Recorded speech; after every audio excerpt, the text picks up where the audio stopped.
Hey, what's up, everybody? That is March 1st, 2024, and this is episode 11 of the Ghost Files. Welcome, welcome. Happy Friday night, everybody. It is nice to see people pouring into the stream. What's up, Resolute Blood? Creature Features Podcast. Oh, man, what's up, dude? Got my buddies on Dead Stout and Miss Adam Stout. Deputy Stouts in the audience tonight. Robert the Wolfman, what's up, man? 13 Gallows Lane, what's up, Joe, John, Brian. Brian said some cool stuff in there. This is going to be a fun week. This has been a fun one. Everybody kind of knows my reputation with Friday the 13th, 2009, but I also hope you know my reputation is just a Friday the 13th fan in general. So tonight we're going to be talking about Friday the 13th, 2009 and what happened. We'll dive into that a little bit. We got a couple of things we're going to go into here. I'm going to kill the music for now. We're going to get up to our banner so I can keep an eye on it. I'm looking to see who's pouring in. Nice. Wow, Brandon G's here. Eric's here. Good. Nice. Pops Ghostly. Hey, what's up?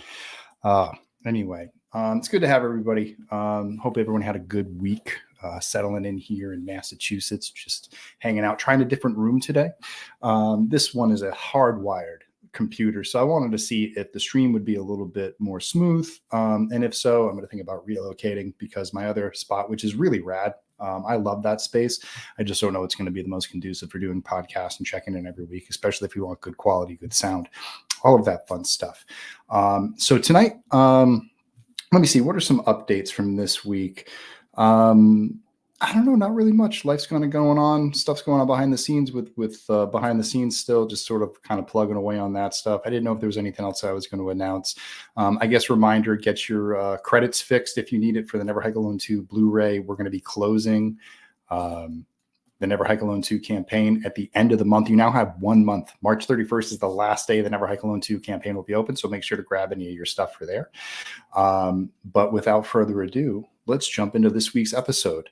And we're going to start with a disclaimer. I know a lot of people know my reputation with Friday the 13th, 2009. I'm not a huge fan of it, but I just want to say that tonight is not about bashing the film.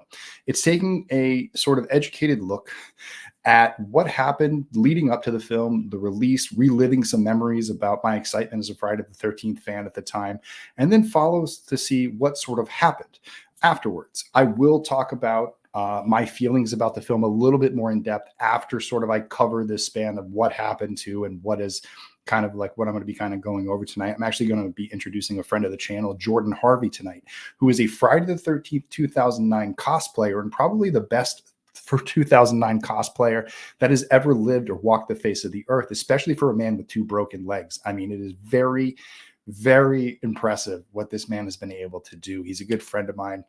So he's going to join me after I sort of go over this spiel. But, in the wake of Stuckman and everybody weighing in on saying if they can say negative things about a movie, if I had to say anything about that just real quick, is that people should just feel free to talk about films, whether they're a filmmaker or they're not.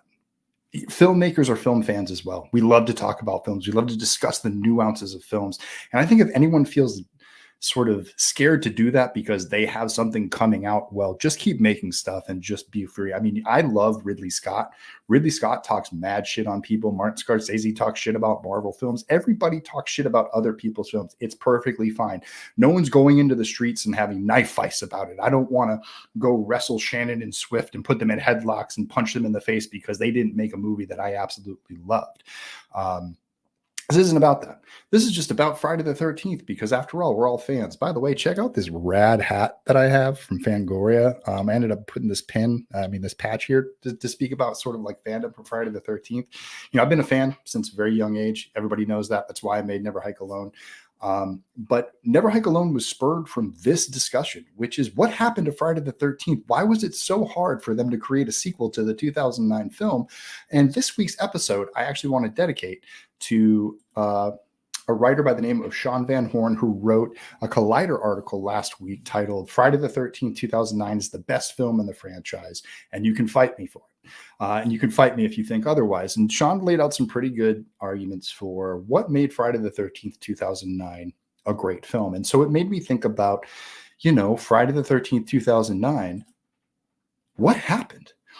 It was such, going back and revisiting the time when 2009 first got released and then going into sort of the years that followed, it's really this this really weird story of a franchise. I think that one of the most interesting things about Friday the 13th is that it's not just an interesting series to follow from a story format, because let's face it, the story is all over the place. The films are all over the place.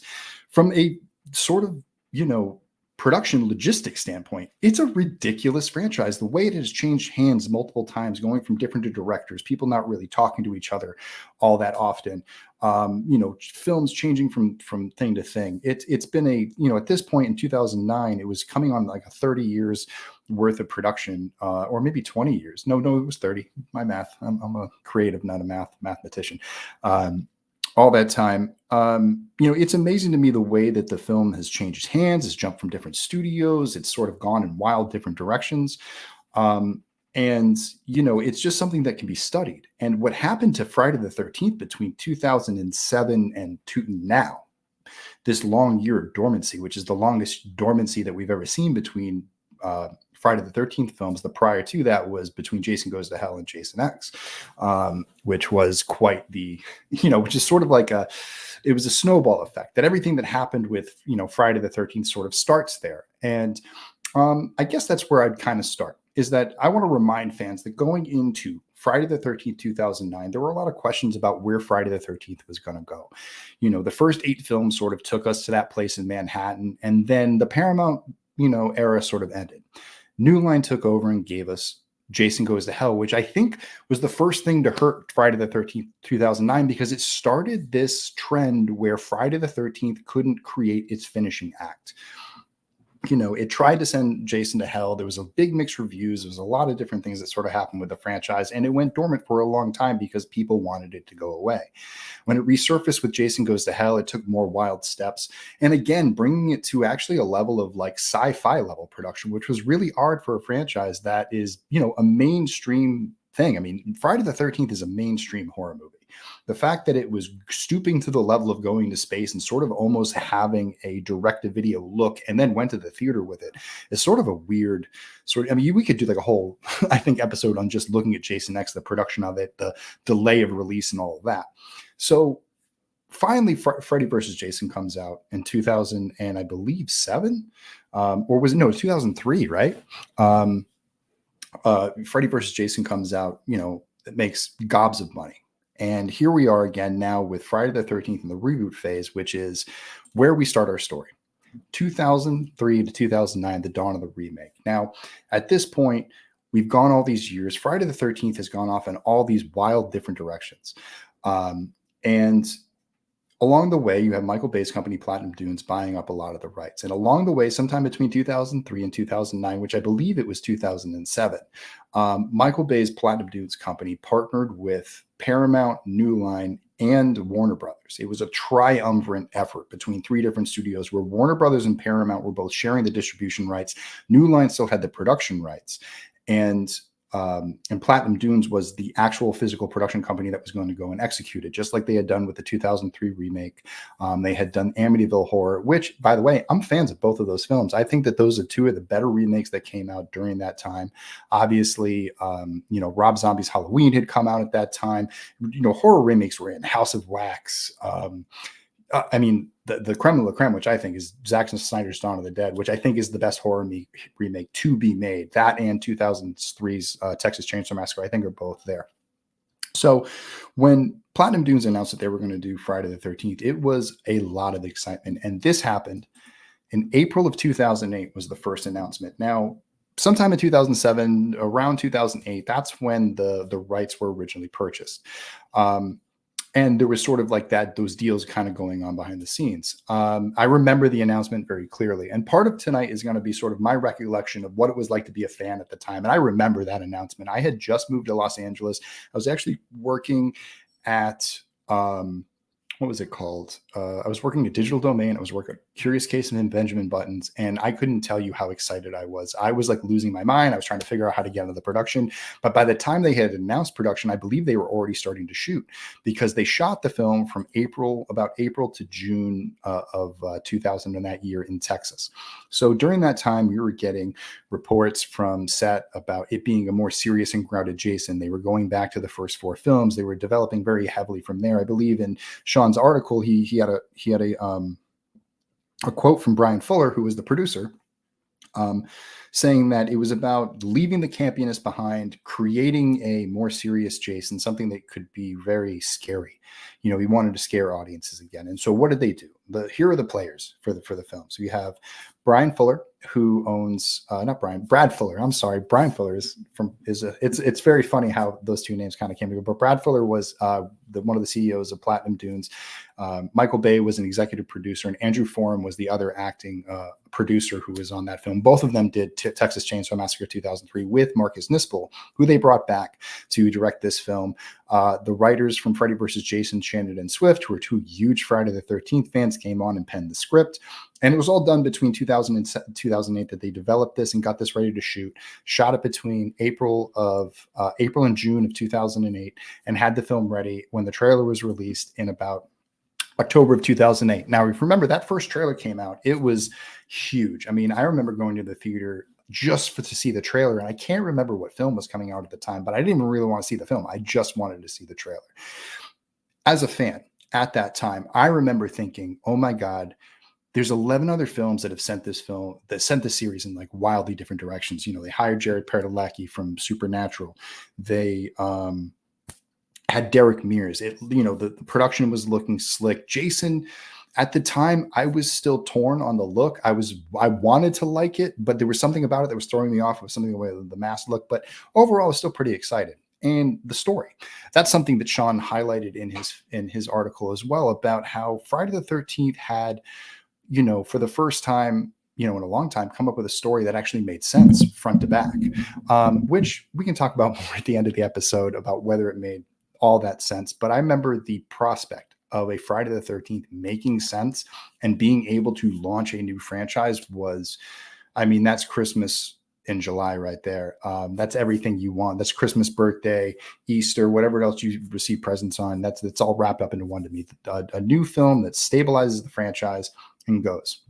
So anticipation for Friday the 13th was huge. And there happened to be a Friday the 13th in 2009 in February, which we just passed the 15th year anniversary of that, which has also been 15 years since a Friday the 13th movie has been released in the theaters. So let's go back to that day. Friday the 13th, February 2009. It's Valentine's Day week. And if Friday the 13th it is anything, it is a Valentine's Day movie. It is a movie to bring a date to. The film, had a great opening weekend. It made, I believe, around $60 million its opening weekend, domestic US, or something. No, it finished with 60, but it ended up making 30, between 35 or something like that. It did really good its opening weekend. And then it sort of dropped off the second weekend. I remember that. And I won't go too much into sort of the stuff about how I felt, but I remember going to the theater. I remember the night it opened. I saw it. I walked out with mixed feelings, but overall, there were a lot of good things about the film. And there were a lot of fans like Sean, like my friend Jordan, who's going to be coming on later to talk about it. There were lots of positive things about the film, enough so that you would think that it would have warranted a sequel. So what we're asking tonight is, why no sequel? And what happened after there that sort of led it that way? And what were the reasons that were there?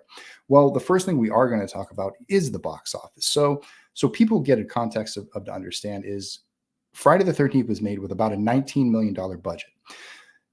It made, in the end, $93 million worldwide in the theater. And then at home video, I guarantee it made another 100, 200 million.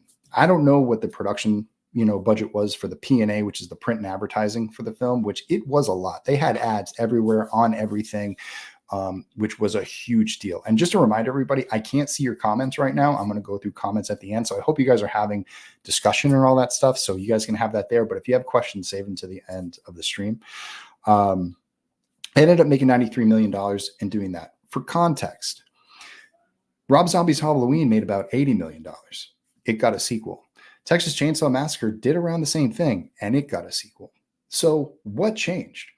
Why no sequel? Well, first of all, let's start with what they did try to do. What we do know is that Shannon and Swift did try to write a snowbound sequel, or at least a film that started in the snow and then developed into something, later on down the line that was going to be sort of a traditional Friday the 13th. But it was starting in the snow. I remember reading parts of the script where people who were playing hockey on the ice, I believe, see bodies float under. It's Whitney and Clay. All of that stuff happens, and then they're killed by Jason, and then you cut to the spring, and it's the next part of the story. Sometime between 2009 and 2010, that script was developed, had went through the paces, and was eventually kind of dropped. There was a changing landscape in the world of horror at that time, and if you remember, that was around the time that Blumhouse started coming out with their very low budget, sub $5 million movies like The Conjuring and things like that were blowing up the box office. And again, to put it in perspective, when you look at what Blumhouse had did when it finally got to the era of Halloween in 2018, that was a film that was made for $10 million, Halloween 2018, and made $255 million in the box office.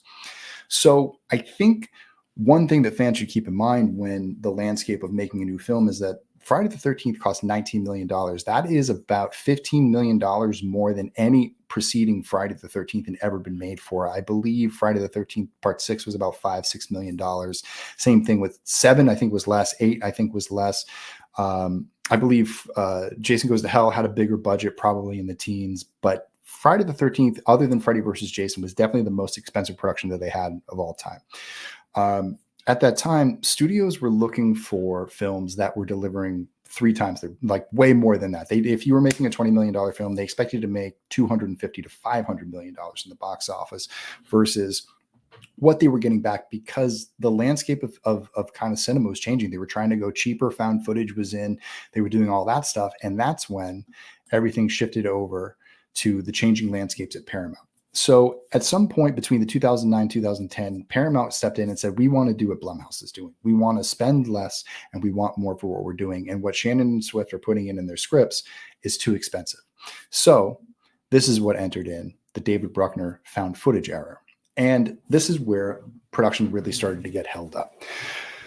Found footage was not what Platinum Dunes wanted to do. Ultimately, Platinum Dunes had secured the rights to produce and make the films. They were in charge of the creative. They were in charge of putting the creative out there, putting it in front of the Paramount, putting it in front of New Line, putting it in front of Warner Brothers and saying, this is what we want to do and this is how we want to make it. And when the studio said, no, go rewrite it and make it found footage, they brought in David Bruckner from the VHS series. He also did another film called The Signal, which was very good, very underrated, and has since gone on to do many, many more things. But David Bruckner came on at this point and ended up giving them a script that was based in found footage. But Brad Fuller, the producer, did not want to go that route. And through the process of that development, purposefully dragged his feet about not getting that version made, hoping that eventually they could change some stuff up and get it back into more of a traditional camera sort of form.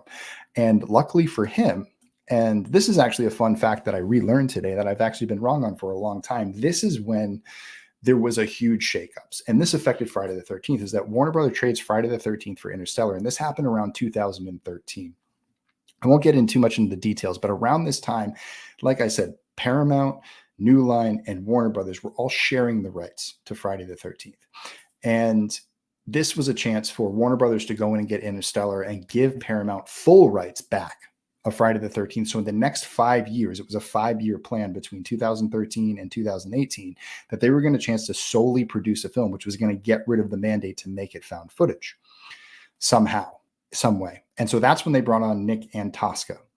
Nick Antosca came in, took the found footage script, retooled it, and made the 3D script, which I don't know if any of you have ever read the Friday the 13th 3D script, which is out there. I believe the first draft is out there. It is really cool. It took Jason in an avenue where he is undead for sure. I mean, they do a thing. I mean, at one point they get a fire poker through his entire head and he gets up and pulls it out and keeps going after people. He kills people with a hacksaw at the end of the movie, jumping out of an ambulance. It was really, really cool. I really loved that script. I thought it should have been made.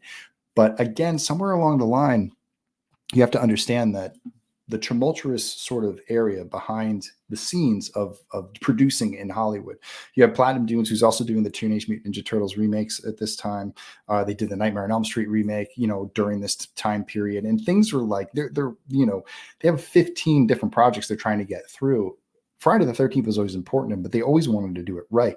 And for whatever reason, that 2013 to 2015 era that really, I think, culminates the best kind of part of it, never ended up going through. And then in 2016 to 2017, things shifted over to Breck Eisner and Aaron Guzanowski. If I spelled his name right, sorry, wrong. I was throwing this together before, so I had some type of guidance.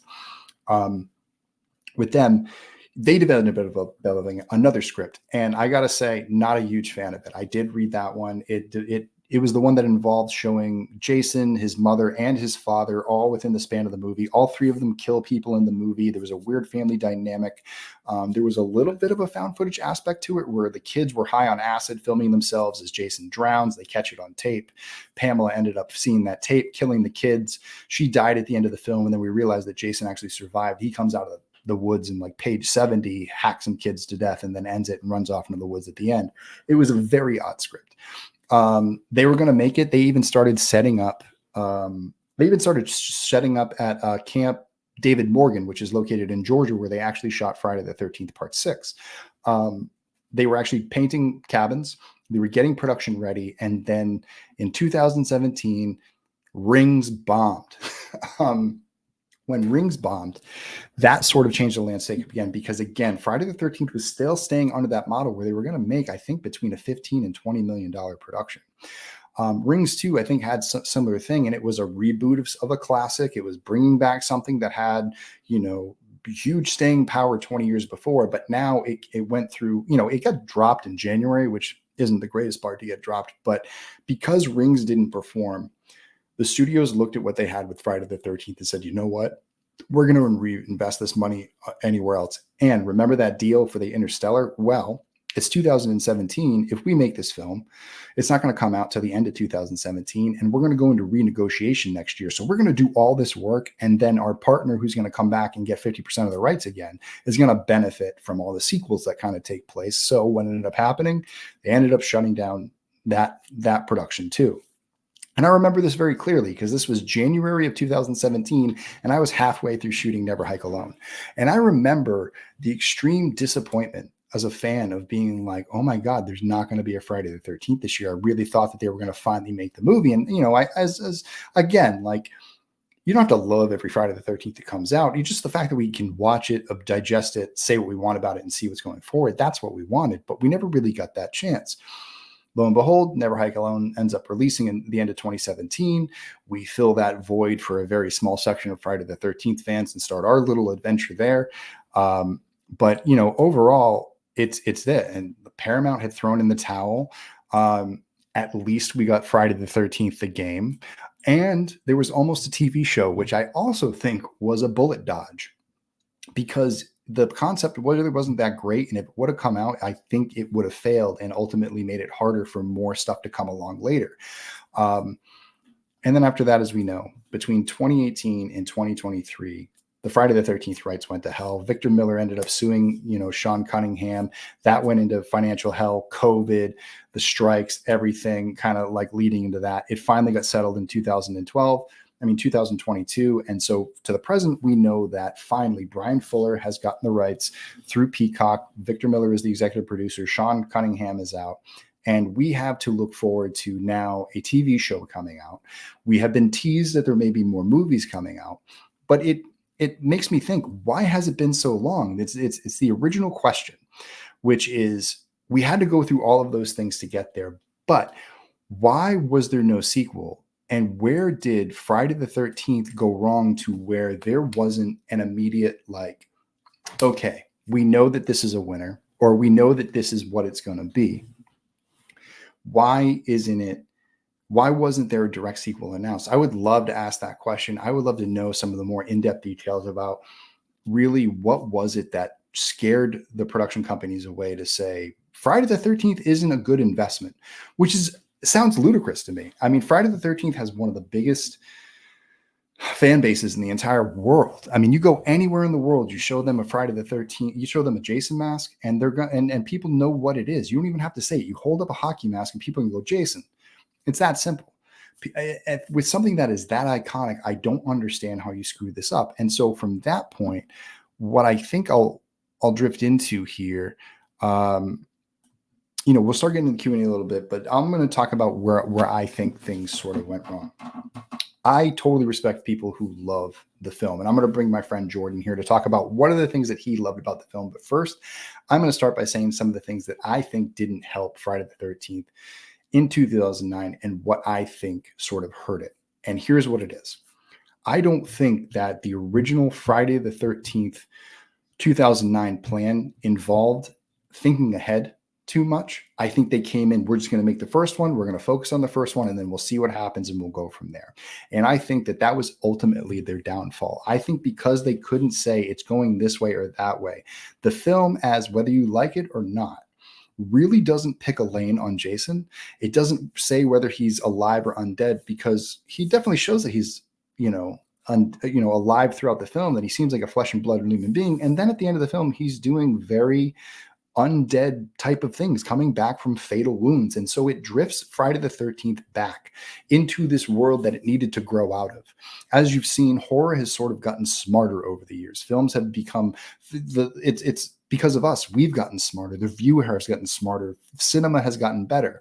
I think by resting on the laurels of Friday the 13th sort of outdated formula, focusing on more of the goofy, campy aspects of putting a lot of effort into that, and sort of letting other things slide, and sort of just doing a first pass on a lot of important aspects of what makes Friday the 13th sort of special. I think that's sort of what made people lose confidence. And as a couple of examples, I would say things like the mask reveal. An example of why I think that what could have made a difference, I think, in sort of the approach, is if there was a little bit more of and I think it comes down to creative leadership. I think that from what I heard, I was actually going back and forth with I believe his name's Peter, on Twitter today. He mentioned that there was a high level producer involvement, saying there needed to be more gore and more boobs, and they needed to focus on the gore and the boobs and put the story aside. And that was one of the things that was going to be the strongest thing about 2009, was the fact that there was a story, there was a lead up of what was going to happen, and what was going to go there. And if I could say anything, it's that if they had put a little bit more forethought about this has to go into movie 2 and movie 3, and there was a setup sort of the way that Blumhouse had done it. I think Blumhouse figured this out in 2018. If Platinum Dudes had figured this out in 2009, I don't think we would have waited as long. I think if they would have sold people on the fact that, no, Friday the 13th isn't a one-off. I mean, look at Texas Chainsaw Massacre. They had the original in 2003, then they made the beginning, and it keeps going, and it keeps getting made. And the same thing with a lot of the other properties. They seem that no matter how hard or well they do, there just seems to be more appetite for more. And with Friday the 13th, there seems to be such a hard way to even make the film. Well, yeah, exactly. So Alley Girl, they spent a lot of time on the boobs. You know what I mean? If they spent as much time on some of the other aspects as they did the boobs, I think the film would have come out better. Like, again, let me just take a random scene, the mask reveal. It's sort of a lazy scene. The guy goes up into the attic. He ends up getting killed. He rips Jason's mask, and then Jason finds the most iconic mask in all of horror in a bucket or like a box or a thing, and then wanders off. Like, that wasn't a really iconic scene. Like, I wasn't moved by it. Like in Friday the 13th, part 3, we see that mask early on with Shelley. It's established with a character. It's related to a character. In a alt version of the scene, the guy who works at the farm, he has it. He sort of had it there, and he was wearing it. Then Jason casually comes down the stairs. He kills him and then walks off with the mask, and sort of didn't have a reason to change the mask. And so you had these two different ideas that could have worked together. But that's something that should have been solved in the script, in my opinion. If I was a supervising producer on that, I'd be like, here you have the mask. I'm like, where have you set it up? It's just coming out of nowhere. Why is it only showing up in this scene? We should tease it as we go. And the place where I would have said to tease it is here. If we're going to meet this character chopping wood at the beginning of the movie, put on safety glasses, and then he puts the hockey mask over it to protect himself from stuff that flies up and hits him in the face. So when he first turns around and meets Jared Padalecki, let's establish him with the mask. Now we establish in this story that this is who's going to give Jason his mask, and fans are going to circle in on this character and keep an eye on them, and they're going to have an affinity for it. Because it just sort of shows up, it loses any sort of buildup. And that's my ultimate sort of critique of the film is that, I always rank it low and people always make fun of me for it and all that stuff, but it is the most frustrating movie for me to watch because there's moments where it is really great. Like the axe throw moment, there's a couple of moments at the beginning of the movie, like the first 15 minutes are pretty solid. Some things are not that great. But I think most people say that after the first 15 minutes, it kind of drifts away. And where the film really hurts itself is its ending, is that it sort of goes against what Platinum Dunes had been pitching the entire time, which when I was watching it, he was like, we're going to go for a realistic Jason. This is going to be smart. He's going to plan his attacks. This is going to not be campy. And it seemed, and like, if you watch the first scene, there's the scene where the girl's putting oil on her boobs. The music is so bad. It is like, I felt like I was at the level of Jason X production again when I listened to that moment. And I'm thinking, like, who are these people? Like, who are these characters? Like, I don't know. Like, I have a lot of friends and like a lot of, free spirits, but I've never been in a thing where someone's going to just whip out their boobs and start oiling them there. And it just felt like it was a film written for people who had not quite grown up yet. And it was written for sort of an age of teenager that didn't exist anymore. Because in the 80s, Friday the 13th, 2009 would have killed. If that was the first Friday the 13th that ever came out, it would have been best. And is it a representation of what Friday the 13th was in the 80s? Yes. And if you love that, you probably love that stuff. But for me, as a fan, I had already been let down by Jason Goes to Hell, not finishing the story in a way that made any sense. Jason X was Jason X. It didn't really go anywhere. Freddy versus Jason was Freddy versus Jason. It didn't really take here was a chance for the franchise to really reset itself. And the ending of the movie just sort of left everyone with questions. Like, if this is grounded, why are Clay and Whitney throwing Jason in the lake? That makes no sense. They'd wait for the cops show up and have them take the body away. They had that beautiful face that they did on, I don't know if it was beautiful, but they did all that makeup work on Derek Mears' face. They never showed it. And it turns out that somebody came up to either the director or somebody during a convention said, don't ever show Jason's face. It never works. Well, all that time and all that effort by your effects artist never got put on screen. You got to think of a good place to put it in there and show it. They should have showed it at the end when he's coming out of the lake. They should have showed his actual face, or they should have showed his face when he was getting killed, and to show the sympathetic side of it at that point, that there's a person under that mask. There's somebody who's, dealing with pain and stuff like that.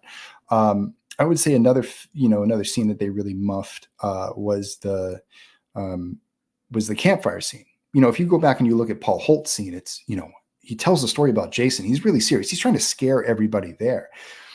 Wade's recount of it and that entire scene is just all lighthearted and fun and everyone's laughing. And I guess maybe that's a choice. But again, I just felt like the tone never really got there. They never really picked a lane on where Jason was going. And after everything was said and done, the Jason really wasn't that smart. He's attacking people in broad daylight. He's attacking people in boats. It doesn't make any sense that all of a sudden he's going to be attacking this guy in a boat for no reason. If people have boats on the lake, like, how has he not attacked people before? And why would he choose to attack them specifically? Because she's wakeboarding naked? Just seems like Jason is inviting a lot of trouble into a world that he's trying to protect. So stuff like that. I feel like there were, my biggest criticism of the film is that it seems to get sequencitis. It thinks about what is cool in the moment, but not what is going to be cool 10 scenes from now. Is this going to tie into that? Is this going to help me 2 movies from now? Because that's what Friday the 13th always struggled to do. And instead of saying, hey, that's just Friday the 13th, it's what it does, I thought it was time to say, no, let's really lock it down and tell a story. Ultimately, that's where Never Hike Alone came from. I just wanted to prove that you could follow storylines with Friday the 13th and upgrade the material without ever having to show a single boob or, go super campy. You can have campy moments, you can have campy characters, but there's a way to write a line and there's a way to do it. And if it would have turned into a new movie, that would have been great. But I don't think that Friday the 13th, 2009 would have led to much more than what Friday the 13th had done in the past. And if Friday the 13th is going to move forward and they're going to do a new movie in 2024 or 2025, they have to take the approach that they're going to have to make 3 films. And they're going to have to pick a lane on what Jason is, what the rules are, and what he's able to survive and what he's not able to survive, because that is what's going to make it scarier. The second that it abandons that logic and it just says, well, it's just Friday the 13th and does it, I think in this day and age, you're going to see a skew of the audience say, not for me. And the same thing is going to happen. You're not going to get that support. So ultimately, that's sort of my spiel on this entire thing. I'd love to jump into the comments and talk something, but we're going to introduce right now, a good friend of mine. I hope he's ready. You can unmute your mic there, Jordan, but I'm bringing my friend Jordan. Jordan, welcome here. Hey, man. Good to have you. So everybody, this is Jordan Harvey. He is a 2009 cosplayer. He's a big fan of Friday the 13th. So I just went and sort of shared some of the things that I didn't love about it. Why do you think 2009 didn't quite make it? What do you think held it back? Well, I think the reason why it got held back was because it didn't know where to go. It didn't have a direction where to go, like you said, because they didn't really know what to do with Jason. I know that they were trying to do the idea of doing it with the snow and then bring it into the summer and everything, but I just wished it that there did you want a sequel to 2009? I mean, did you want to see that world go forward? Absolutely, but I wanted them to explain how, because in the ending we see Jason get stabbed with the machete by Whitney, and all of a sudden he comes back. It's like, okay, so did he survive? Because there's no way he could have survived getting stabbed through the chest and everything. But they would have to explain how if they did, I would want them to explain how he survived that attack. Yeah, so I guess my question for you, because this is a lot of the pushback that I usually get, which is, well, man, it's just Friday the 13th, you know? Do you feel that Friday the 13th, do you feel that films this day and age can get away with that, sort of like what Friday the 13th used to do in the 80s, which is, I mean, clearly Jason was getting fatal blows, and like, I would say the axe to the head, you could maybe survive that. The machete to the shoulder, that was pretty deep. Like, they were already stretching the bounds of that. And that's one of the reasons I went supernatural, because I was like, well, if he's surviving it, then he's supernatural the whole time. Let's just put the pedal down onto it. If they had revealed it in 2010 or 2011 when they made the sequel, that all of a sudden there is something else going on there, I think that might have been something. But I think, you hit the nail on the head. I think that there was sort of I know fans right now, because it's the 15-year anniversary, are kind of going back with rose-colored glasses and be like, no, actually, it's got a lot of the best things. But even then, even though it sort of does a lot of things that original Friday the 13th tried to do a little bit better, it also struggled in that department, where at least the original Friday the 13th films, like, one picked up right after the other, and you felt like, yeah, it didn't really connect, but at least it kept going. I guess it would have been interesting to see where they were going to take it. But my feeling is if they kept going in that direction, it would have sort of been rudderless. It sort of would have been without rules again. I think that it would have, whatever suited them would have worked, and whatever didn't, then whatever. It's just Friday the 13th, And I think that that's the type of thinking that has to stop. That's one of the reasons why I'm so excited about the Peacock series, is because we're getting a different style of storytelling. You're not trying to cram everything into one movie, which I know is a big challenge. You're not, all that stuff, coming from the top, the creative leadership is going to be laying out long form entertainment. So they have to develop characters a little bit more. And the person I talked to on Twitter today a little bit also said that it was something that Marcus Nispel really wanted to go and develop the characters more and do that. Let me ask you a question. Do you feel like the characters in Friday the 13th in the second group, do you feel like they were friends? Do you feel like there was like actual kinship between all of them, or was it just Chewie and the other guy, and everyone else seemed to be, well, I don't want to lead you, but you know what I mean? Like, how do you feel about their friendship and their camaraderie as a group? I felt like the true friendship was Chewie and Lawrence, because it just felt like everyone was just there. I just felt like Trent was just trying to get a piece of ass, really. Yeah. Like, he met Jenna in like college or probably something like that, and he's like, oh man, I got an idea for this. I'm gonna invite them out to my house and just try to get some. But I really do feel like that Chewie and Lawrence were like the bromance of the film. They definitely felt the most developed. I would agree with you there. And that's where the thing, like, it was supposed to be Trent bringing Jenna, and Jenna was bringing all of her friends. It didn't seem like a very like, who was Jenna's friend? Was that Whitney Ford's like friend that came because I'm having trouble remember all the characters' name, but who was the blonde guy's name? Who gets the arrow through the head?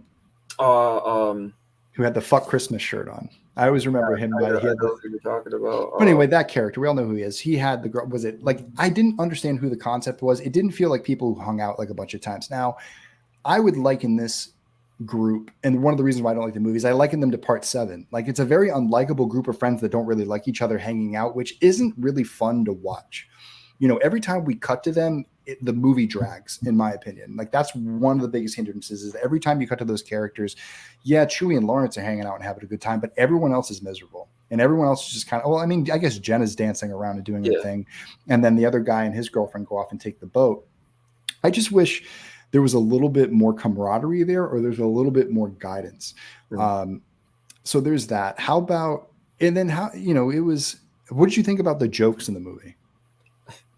It was really like either a hit or miss. I felt like some of Chewie's dialogue when he's inside the shack and he accidentally breaks the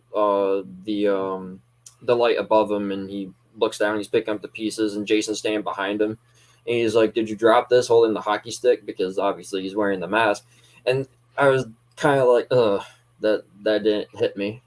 Yeah, you know what I mean? There was a lot. I would say that, yeah, that was another place where I feel like it struggled. The comedy is very hit and miss. The most cringy one is the rap music joke where I'm just like, you know, you just assume because I'm black I make rap music. And then she goes, "Well, what do you make?" And he goes, "I make rap music." And I was just like, was that supposed to be funny? There's a lot of those. And, you know, I think again, you could tell that was sort of like a Shannon Swiftism coming from Freddy versus Jason, which had a lot of the same type of humor. And I'm not saying that I'm the best comedian all the time, but I just remember not being impressed by a lot of those jokes or like trying to make myself laugh, but not really feeling it. Yeah. Where do you, so, you know, you're talking about some things that you don't like, but what are some of the things that stand out to you about that film? Like, what was it that was like, okay, if they were going to make another one, this is the reason why I want to see more of this. It's because of this. What did the film do well? I liked, which was a huge plus for me, was Derek's portrayal of the character. I thought he definitely brought his own to it. Like obviously King Hire was iconic for the breathing, but there was something in the way that Derek's Jason moved and the way that he carried himself. Obviously we didn't get the sweater in the remake, but you can tell that he's like troubled in his head, like when Whitney's down in the lair and he wants to attack her, but he's kind of like pulling himself back because he, like I said, they tried to pull the sweater thing with the locket and everything, and it's just like he wanted to. I wanted to see more of that. I wanted to see Jason be more like aggressive. Yeah, or, like more like what's the word I'm looking for? It's defenseless or something. Not defenseless, like kind of like showing him protective. Yeah, like or like what they did, like what you did with Ghost Jason, like how he was very he was sort of hung. Well, I mean, that's sort of what they described in 2009. Like they have that famous scene where they go and the woman's there and he goes, "Hey, I'm looking for my sister." Like she gone. He just want to be left alone. And I think that that's one of the things that they betrayed in the script by themselves was that they said that he just wanted to be left alone. But there are two instances in the film where he goes out and fucks with other people and causes his own set of trouble. Right. I would say this. I would say one of the things that 2009 really struggled with was the opening and the fact that they sort of glossed over Pamela. You know, I think that there was some stuff in there, like it was very weird watching her drag that giant machete across the camp. I get that was going to be Jason's hero machete, but like it just didn't fit. It seemed like a prop that was out of place. You know, Nana Visitor's version of Pamela Voorhees is really only there for a little bit. I think it really relied on you knowing a little bit about Friday the 13th to really understand what was going on and appreciate what was going on. But they didn't bother to explain whether Jason drowned or not and where he was during this time. And then when you watch the killer cut, he's also a child in that moment. So did he just drown that year or did he drown in 56 and he just came back now? There's a little bit of things that they like. I was upset that they didn't like come up like, here's the answer, suckers. Like we figured it out. It was sort of like, no, we're going to rely on the same nebula, sort of like, we're not going to explain it and just sort of let that drift. And it was always one of the things that hurt the franchise because they never really, etched that in stone. I thought that was sort of a big issue. And then you brought up another good point, which was Pamela's head. The lack of a shrine. It again, like, is Jason living above ground or below ground? If he's below ground, it means that people walk around Camp Crystal Lake and he can never be up there at all. So why would he keep the most precious thing that he owns up there? I also think that the whole Whitney looking like Pamela was it was like a hat on a hat. I think that if Friday the 13th took the position that I took in Never Hike in the Snow, where they just opened it up with a 5-minute sequence showing a couple of people just flat out dying and getting dragged off into the woods just to say that these woods are dangerous, this is Jason's lair, and this is all that's there, you could have done everything in the back half the exact same with one twist. Jenna should have been the final girl. I think that in the long run, Jenna should have been the final girl. She was the one who was getting the most screen time, we were getting the most invested in, and Jared Padalecki's character should have been the one that died in that tunnel. I think that he should have discovered his dead sister in the pile of dead bodies. That would have been it. He gets killed, and then what you get is Derek Mears versus Jenna. And now you have a final girl sequence that is like, you're getting the Chris Higgins, you're getting the Ginny, you're getting Alice, you're getting that style of Friday the 13th. They went back and sort of like, oh, we don't want to kill Jared Padalecki and we don't want to kill, this act. And they kind of kept everybody alive for too long. I don't think that they isolated characters enough. I think that they all found out about Jason way too early instead of getting picked off one by one in very intricate scenes. There's a scene when Chewie goes into the barn to fix or the shed to fix the chair. Poor people call this a house. It was weird because the camera sort of pans by a bug zapper. And in my head, right away, I went, Jason's going to use that bug zapper. That's why they landed the camera on it. And instead we got like a screwdriver through the chin, and which was okay, but there was a lot of framing in there that you didn't really see what was going on. And so that was, again, like, that would have been really cool if he would have just, zapped him with that shit. That would have been nice. But those are, again, like, those are things that I feel like Friday the 13th, I understand why people like it. I think people can understand why they don't like it. It's a very split movie. And I think ultimately the reason why we didn't get another one, unfortunately, is as much as we'd like to look at it with rose-colored glasses, it was just sort of an okay movie. And it was too okay. Like, it was just good enough, but not good enough for a direct sequel. Like when 2003 Texas Chainsaw Massacre came out, they were ready to go. When a studio gets a hit and they know they're going to make cash off of it, they make another one right away. I mean, there are films that don't even have sequels planned and they get them made right away because they know that they need to cash in while they can. And unfortunately, Friday the 13th is to deliver that. So it's sort of, where does it land with people? I think it lands with hardcore fans. I think it mostly lands with casual fans, people who don't mind it being just sort of like a Wikipedia version of Friday the 13th, where it sort of covers the bases of what Friday the 13th is, sort of like it's the same old tips and tricks with a little bit more budget, but it doesn't change the core aspect, which really needed to be updated, which is the storytelling and the character work and the long form storytelling, which I think at the time they took for granted because they thought like, well, it's a Friday the 13th. We can do whatever we want. They're just going to make another one. And they didn't. And I think that was the fatal error. I think that the assumption that Friday the 13th just carries itself and it doesn't have to make sense is no longer a viable option for people producing these films. They got to think episodes ahead, seasons ahead, and they got to think films ahead. And I think if they do that, I think if that's what happens when they do eventually bring it back into the theater, they need to think about that and how it relates, exactly what like Chucky's doing in a way. Like Chucky has its TV show and Chucky is in the theater, and it's two different brands. It's telling two different stories, but each of those stories is set to go for a long time and be long form storytelling, because ultimately the reason why I'm making this rant is I want Friday the 13th to be around for a long time, and I want them to make smarter decisions. And I don't think anyone should get yelled at for liking a movie. I mean, I like Jason X and New Beginning. You can yell at me all day. Those are two of the most hated entries to the thing. And, I've seen the hate that Adam Marcus has gotten over the years and other filmmakers have gotten over the years for their takes. And that's all unwarranted too. And I'm not saying any of that. I would love to have just like a beer with all these people and say, tell me about the war stories, that went on to get these movies made, because ultimately people like Chris Stuckman and, who are worried about saying that, they understand that now. They understand that it's a grind.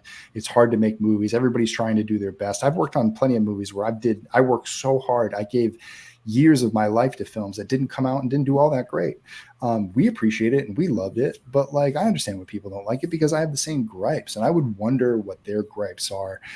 Because it's certainly, no movie's a perfect movie, Right. but I feel the biggest struggle for me is that I feel like Friday the 13th, 2009, with some tweaking, if somebody who loved Friday the 13th as much as me was in another position or just sort of studied it the way that I did, could have got to that script before it got approved for green light, all of these things would have been just smoothed out. I would have been like, hey, let's get this smoothed out and let's think about where does this go after this? So tell me right now. I would have asked in 2007, okay, you've just ended the movie. They pulled Whitney and Clay into the lake. Where does this go from here? And start thinking about, okay, start setting those things up now. Mm-hmm. Start putting those things together now. Like, don't think about what happens now just in this movie. Think ahead. Like, make a movie that can be self-sufficient. I did it with Never Hike Alone. There's things in Never Hike Alone, the original film, before I ever thought I was ever going to get to make the other one, that at least set me up to do more things. You know what I mean? And there's crossover and things that help me connect those two movies because I thought ahead. And that's what I was always taught to do.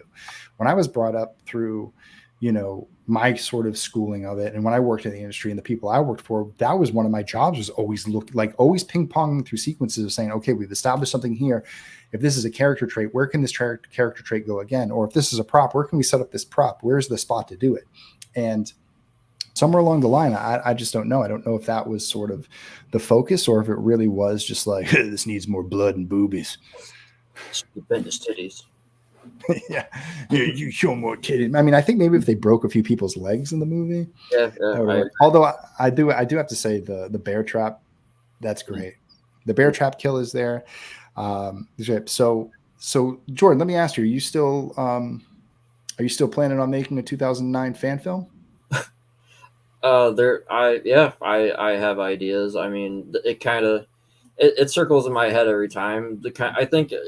I think I'm in the same vein as you. Like, you got a story and you just gotta tell it. You gotta eventually let it out. And it's just like, I remember talking to you about it, like, oh, it wasn't gonna be anything special. It was gonna be this and that, and then you brought up the idea about why not you make it a prequel about the people that came before when they planted the weed. I was like, damn. Well, spoiler alert. I would never. Now everyone's gonna steal your idea. I would have never thought. Copyright that. No, and that's the thing. Like, again, there are places. I really think that there's more evolved that can happen with 2009, and I think that you have a good idea. And a lot of that is you too. I think I pitched it out to you. I remember we talked about some of the things you wanted to do, but Jordan wants to make a 2009 film about the kids who went and planted the weed that they go to try and find in the 2009 movie, which I think would be a great sort of playground for you to go, because you can make that. It doesn't have to be an hour-long film. You can make that 15 minutes and we still get it, because it's all around sort of planting the seeds, and then we see where it kind of crops up, and then it actually connects to the movie, which I think what Cortland Gordon and Jimmy Champagne did with the Happy Halloween short, which is a way to sort of like weave it in and make it fit. Like, there's lots of good things about Friday the 13th, 2009, and there's lots of things that could be great. And I think that, it would be fun to watch you sort of explore that. I know you love playing the character, and you should have some fun. You and out there with the Gallows Lanes folks. I think that would be really rad. So we've gotten to the point where, we've ranted about our thoughts for long enough. Why don't we go to the questions? I'm actually going to jump now to the comments. If you want to start asking questions, go ahead. You can always super chat, but this week I just want to bring up one thing. I'm not trying to be a money hound, but if you actually want to donate to the channel, if you want to help this show grow, in the comments or in the menu or whatever, the description of this video below, there is access to our PayPal, our Venmo, our Cash App, all that stuff. If you want to transfer us money, don't send it through the super chat like crazy. Send it to that. It will actually come to me, and Google won't take 50% of it. We're also trying to raise some money to get some better equipment so I could stream from different places and kind of do from that. So I actually have a Amazon wish list that's in there for things that are small and things that are big. And if you want to help out with some foam walls, that would be great. If you want to help me get a new mic, that would be even better. all those things. No pressure, but I'm just saying, I know people like, we talked about it last week about how can we support the channel and do all those things. Yeah, all that stuff's fine, but below in there, that's actually where you can really help. And all of these funds that are raised for this will go to help towards this channel and help this make this stream better each week. And who knows, we're going to be inviting more guests. We're going to be having more discussions like this. So let's go to the questions, and I'm going to go find the first one. Question from Undead One, jumping right away. Where can people buy Blu-rays and DVDs? They can do that. Holy crap. I don't know if I put the, shame on me. I don't know if I put the Never Hike Alone Indiegogo in the link below, but you can find it online. If you search Never Hike Alone 2 Indiegogo, we're still on Indiegogo from March 31st. From March 1st to March 31st. We're closing March 31st. If you've got credits, get your credit changes in before the 31st there. So you can definitely support there. Do I have a least favorite character in Friday the 13th, 2009? Jordan, do you? I think my least favorite character is definitely Trent, because he's such love to hate him, or just because he's a dick? I love to hate him because he's just the biggest douche in like probably Friday 13th history. I couldn't wait for him to die. I think for me it's Wade, because he butchers the campfire story. I just think he's like so like blah about it that he like ruined the mood for me. I'm like, yeah, and like he just ruined, like he's just sort of like in everybody's shit the whole time. Look at this guy dropping $20 after I told him not to. That's funny. Cool to hear thoughts. Cool. Let's see this. Cool to hear your thoughts, Vince. I still love the movie. I like the humor. I think they were trying to make a movie to appeal to Superbad and Pineapple Express crowd. I think you're correct. I think that they were going for that. They're just not Seth Rogen. You know what I mean? They didn't. You have to think about sort of like, you can write towards that crowd, but what are you actually doing with that cast? I'm not sure. They put together a very pretty cast. I don't think they necessarily put together the funniest cast of all time. They're all, again, no shame to everybody. It's just about what ended up going on screen. The last two Halloween movies are trash. Hey, but you know what? At least they got 2 more movies. And think about that. If they were so crappy, how'd they get 2 more sequels? You know what I mean? Let's see. Question. Could you give us some ideas of what will happen in Never Hike Alone 3? Nothing. I get my leg broken.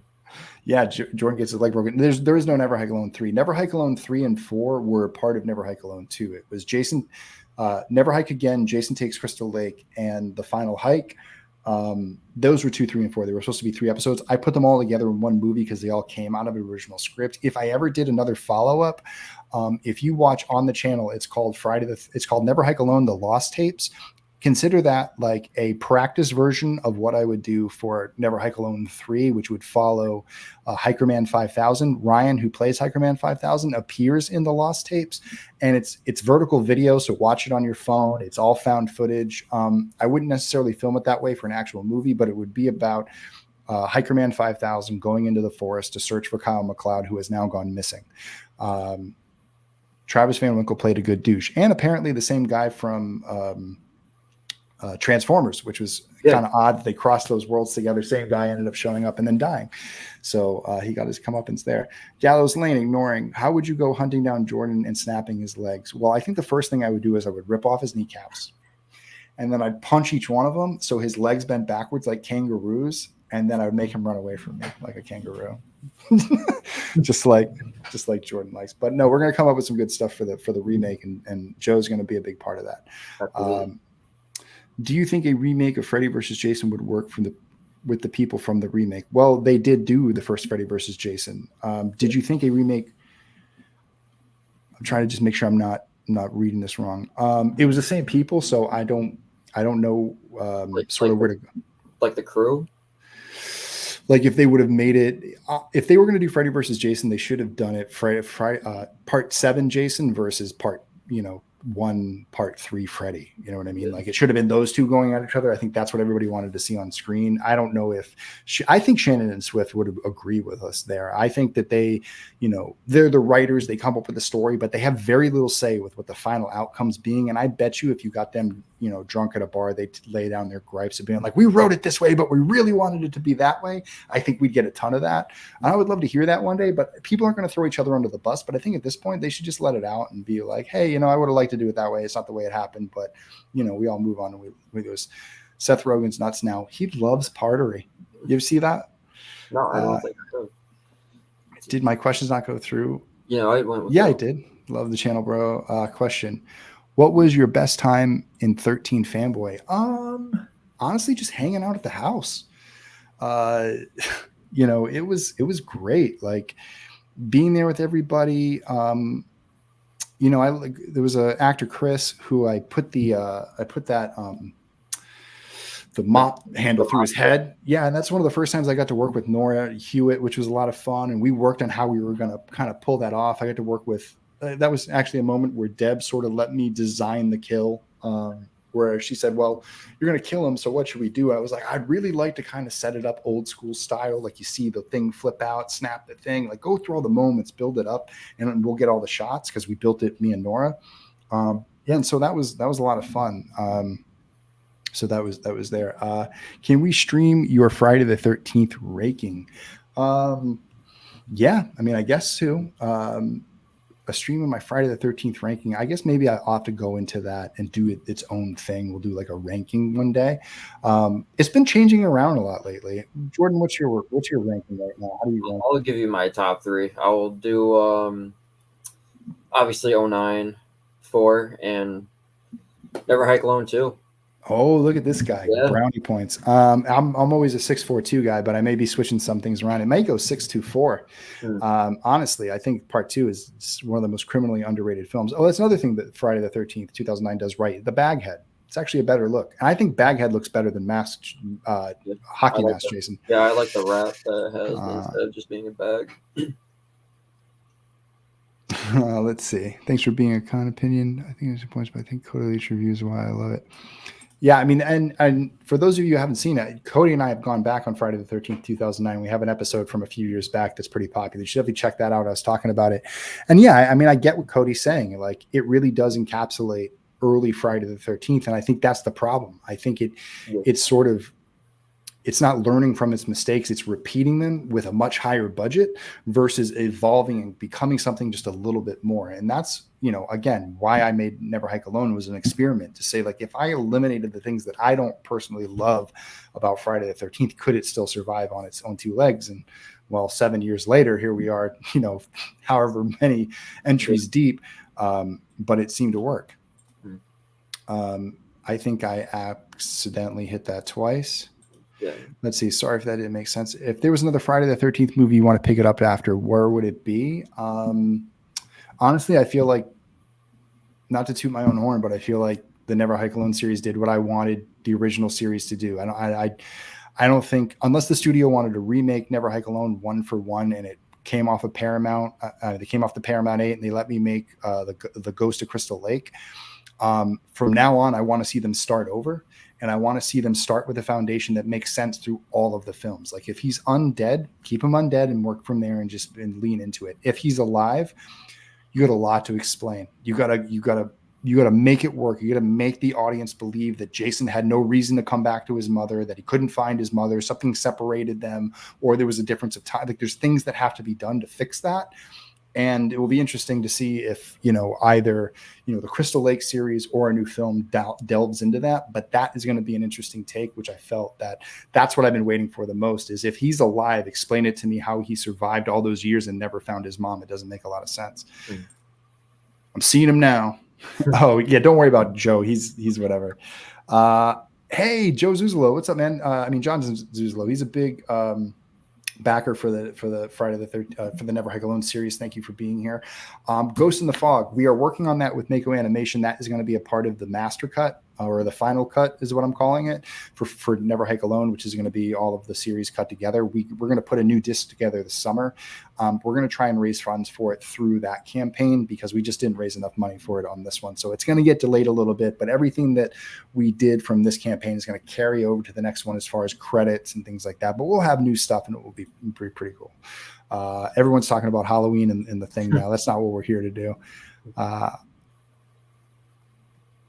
I don't want to see your ranking, because I don't want to see 2009 burned to the ground. Hey, it's going to be the last in the entry just because it just of what it did to me physically. Is there any other horror franchise you would want to make a fan film for? Yes, I would love to do Predator. I would love to do Critters. I would love to do What else? I would love to do Halloween. I'd love to do a Texas Chainsaw Massacre. I would love to. What else? I would like to make the Terminator, make it horror again, like the first. Yeah, yeah. I'd love to do like a Terminator. You could do that'd be fun. I think that definitely those. Let's see. Kills was overly hated question. Who is my favorite Jason? It's a tie between CJ Graham and Ted White. I love the look of CJ, or I love the look, like both of them get like that's Jason to me. Both of those are the two that scared me the most as a kid. So definitely those two. Let me see.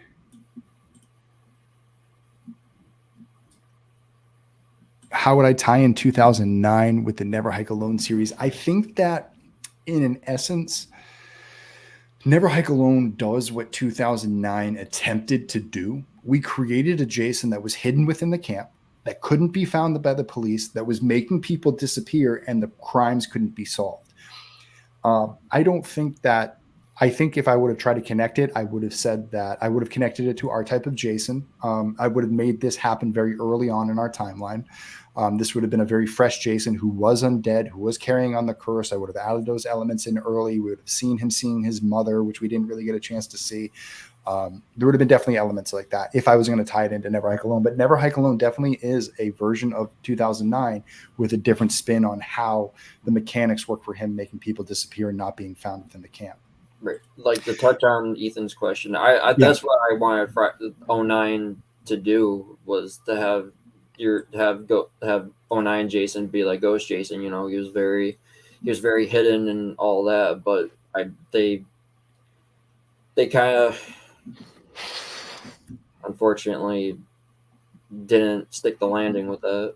Well, I think they did the thing that other, like, again, like, how could you blame them? In past Friday the 13th films, they just sort of like, they didn't really pay attention that much. They just put Jason on screen. He killed people. They showed some boobs. They went back to Jason. He killed some people, went back to the boobs, did a little bit more blood, did that. They didn't say, okay, we got to take this more seriously. And that's what upset me, was because they said that they would. You know, it's even in Sean's article, which is there. So Yana has a fun question. What's up, Yana? What do you think about the hint of Oedipus complex in the remake? Not only me that noticed that. Jordan, do you know what Oedipus complex is? I don't think so. All right. It is an old Greek tale about a young Greek warrior who wanted to bed his mother. There are mommy issues in Friday the 13th. Everything about Friday the 13th is mommy issues. Him keeping Whitney as sort of a pet in that sort of way. I don't know if there was a sexual tension there, but it just was odd. It was odd that she became the temple, and it would have made more sense if they destroyed his mother's head and then she had to replace the mother to be at the, that thing. It was an odd thing. I don't know.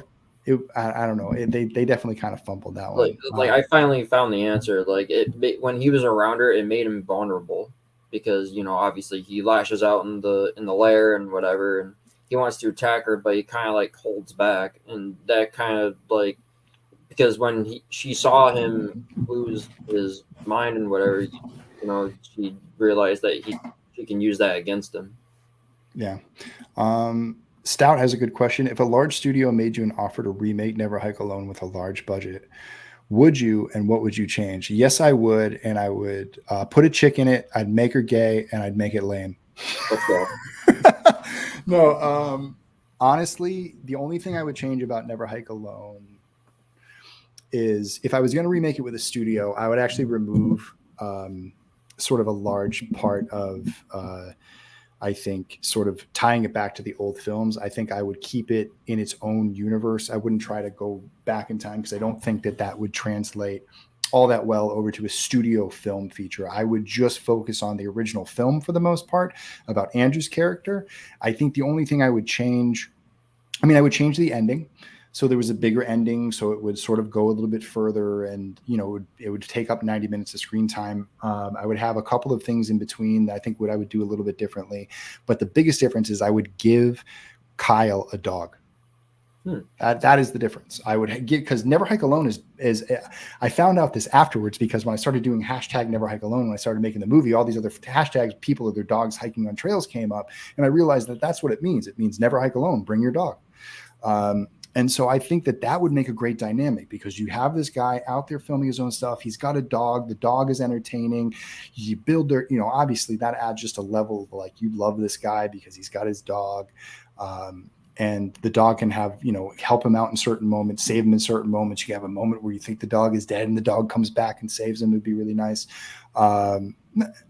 So it's, I think that's the biggest thing in change. And then I would just basically upgrade everything. You know what I mean? Like, we were making things with such a shoestring budget. I think that's one of the things that Friday the 13th, 2009 sort of dropped the ball on.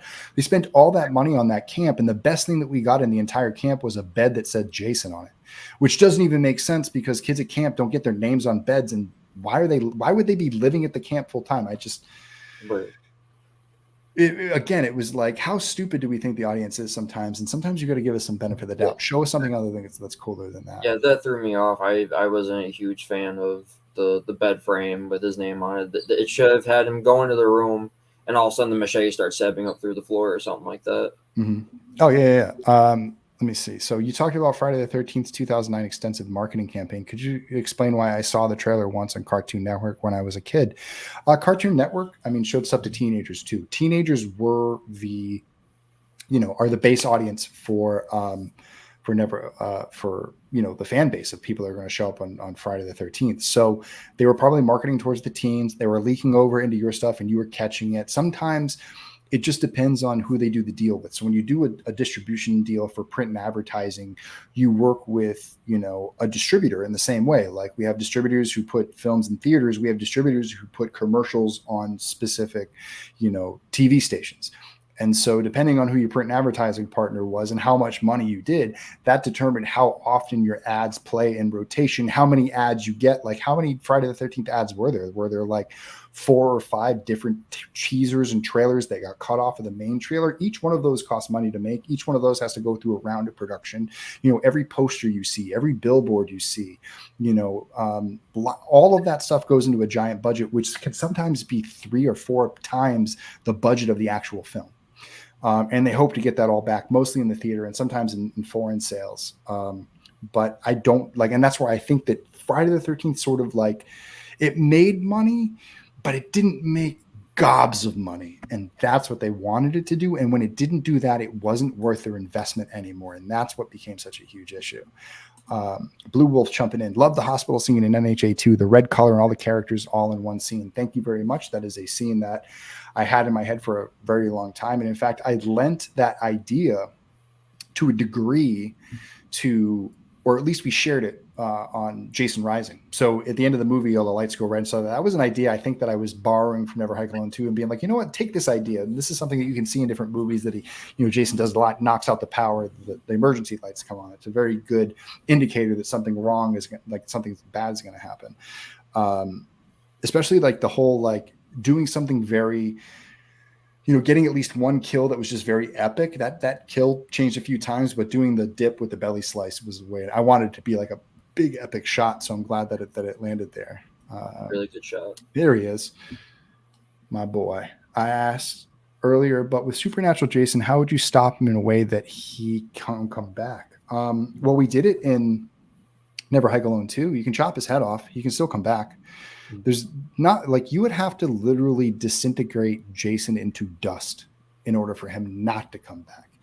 In any other way, shape, or form, he's a reanimated corpse. The things are just going to keep moving because there's something else moving him, not the physical things within his body. So I think in one way, shape, or form, he would continue to come back.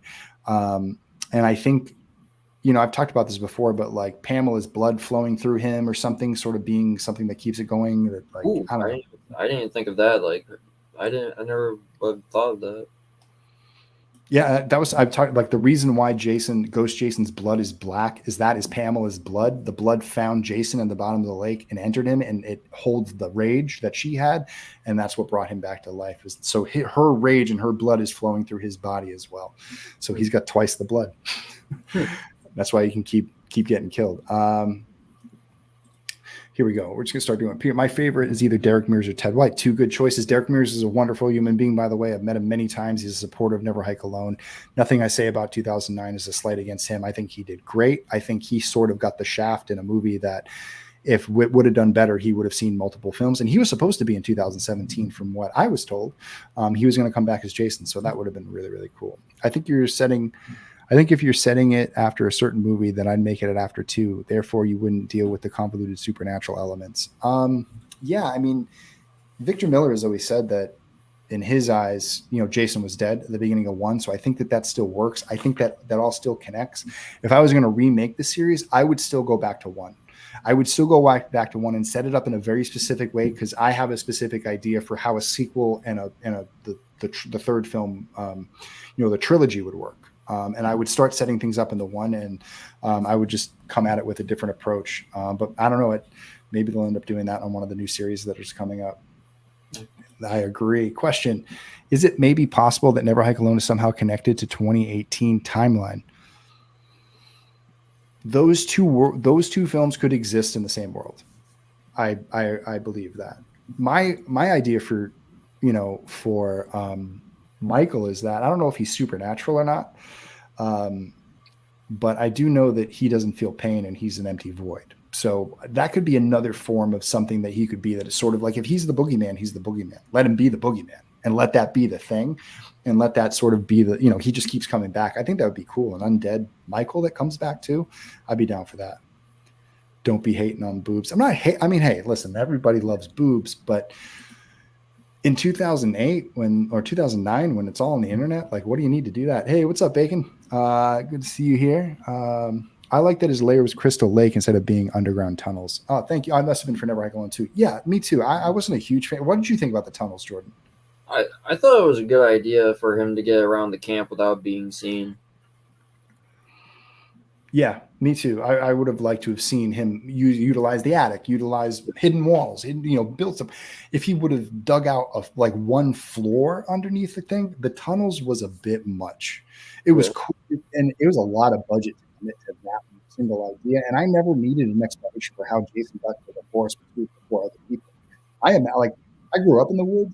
There's the trails, and then there's the trails you don't know about that you can take, that you can slip ahead and like sort of run different directions, and trails that take you around in circles when you could just take a direct path through a certain way and cut through some brush, and all of a sudden you're where you need to be. Mm-hmm. So I think that I didn't need that explanation. It was a very expensive explanation that we didn't need. Joe has a great idea for a movie. Do a sequel to Part 7, but it takes place at a military base, and Jason not show up for an hour. That, sir, sounds like a dynamite idea. And if someone doesn't back that, you should break their fucking legs. I feel like it'd be a bit similar to Psycho. I'm trying to think about what the context of this is. Maybe I'm missing some comments here, but Psycho and Friday the 13th are very closely related. It's just swapped if you think about it. I want to say the actor's name, Anthony Perkins, because I can't remember the name of the character from, we all go a little mad sometimes, Psycho movie. But anyway, that character, with his mother is sort of, it's the opposite in Friday the 13th. It's the mother instead of the son. Yeah. So there's definitely that side of, there was a similarity there. Let's see, you got some people laughing when I said that's okay. I mean, it's okay on your ranking. Please let your friends that want some, let me see, I'm going through. Yes, good thing. Please, everybody, let everybody know that we're streaming every week here on Friday. For as far as I know, I'll let you guys know if I have to skip a week for whatever reason, if I have work or if I'm going somewhere. But for now, let's see. Do we have any other questions? Let's see. So I like the boat death and how they revealed Jason's mask. It felt like its own thing. It didn't feel like they were going to do the Shelley reveal. See, with the boat death, okay, so here's a pitch for the boat death that I think would have led to a better scene. Mm-hmm. They're on the boat. She falls, let's just say, and he pulls the boat around and they look up and they see a camp. And they say, what's that? And they go and investigate. And they go in to investigate because they want to go in there and bang. And then they go in there and do that. And then she gets killed. And then he runs out to the boat. And then he jumps in the boat and he's trying to get away. And then Jason gets him with the arrow. What I don't get is that Jason is going to shoot this guy in the head with an arrow just because he's going by. This boat is going to crash somewhere. There's going to be a guy with an arrow in the back of his head. Sure. It's going to raise questions. Jason does not need this shit in his life. Like, it's already tough enough trying to hide from all these people. Like, why would he ask for more trouble? just kind of odd. And it's kind of weird that like the one thing that always, even in Never Hike Alone, like why don't the police show up with dogs and like do like mass search of like Camp Crystal Lake? Why aren't they doing it? I always went with the standpoint of like Crystal Lake is so scary, people don't want to go there. You can't hire a cop to go there and figure out it. You know, you'd have to bring like an army of people, and nobody really wants to invest the time. So that's where Kyle had a possum, but he tossed him out with a 3-piece shovel. Yeah. People, that's one of my favorite scenes in the movie, and people don't give that enough credit. That's what they get for having Michael Bay included. I do feel like the Michael Bay influence sort of does take the film too far from a design standpoint. I mean, obviously, Jordan, you love the look of Jason in the film because you wear that costume to sleep every night. Absolutely. What is it like? What is it about the costume that you love? Because I feel like it's like a superhero costume, which I think is the wrong approach. Like, do you feel like what's your thoughts on that? That's a good question for you. I think it's unique. I like it because it's unique. It's something different that strays away from the franchise. I mean, obviously, I like it because it's different. I mean, obviously because I like the sack and everything, and yeah. Mm-hmm. Yeah, no, I think the sack is good. I think I didn't love the jacket because I thought it went too far on his legs, and so it took away his silhouette. He kind of became blobby. I just wish that they had something that was a little bit more like just up to like the Ghost Jason jacket. I mean, obviously that's why I designed it that way. Because as Creative Psycho says, Ghost Jason as always looks iconic in frame. Thank you for hanging out, Blue Wolf. It's good seeing you. Would be burning up, and let me see. I'm trying to connect some of these things. It's just a Jason X reference, so I had to go to it. Bendy Gamer loves Kane Hodder. I won't sue you. I don't blame you. Kane is another great guy. Got to fight him. Here's another question. How do you rationalize Jason growing in a franchise proper and remake? Good question. In the franchise, I think, in the remake, I think what they were trying to say was that, and they never connected these two dots, but I think they might have been trying to, which was that Jason had sort of drowned that year, but didn't drown. And it all happened in 1980. Jason drowned in 1980, and then Pamela killed in 1980, which is a smart move. To not do the 20 years span makes a lot of sense, especially if you want to keep Jason a child. So at the beginning of the movie, he's picking up the mask and he's a child in that movie. That meant that he went missing that year. And so when we see him later on and we see him in the first flashback, it is that, let me see, it's 2009. So he is, essentially what?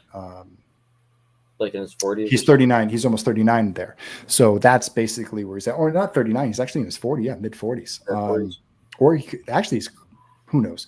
Anyway, so there's that. In the actual timeline of the series, I don't believe that he survived. I think that he died. And when he came back from the dead, he's like a werewolf. You know what I mean? Like he's an undead supernatural revenant. So what he did is he rapidly grew into his adult form. And what I always say was he grew into the form of his mother's image of how she would have saw him as an adult. She grew into this visual image that she created of him that she would think like if he was still here, he would be a man. That sort of was what he grew into. It's nothing that was ever explained. It's nothing that I ever tried to explain, but I think that would have been a cool way to look at it. So that's just the way I sort of feel with it. Mm-hmm. Ted White was in his 50s when he portrayed Jason, wasn't he? So there's still hope for Mears. That is very true. I still think Mears could play the role very well. We talked about it at a convention not too long ago. He said, man, I'm getting up there.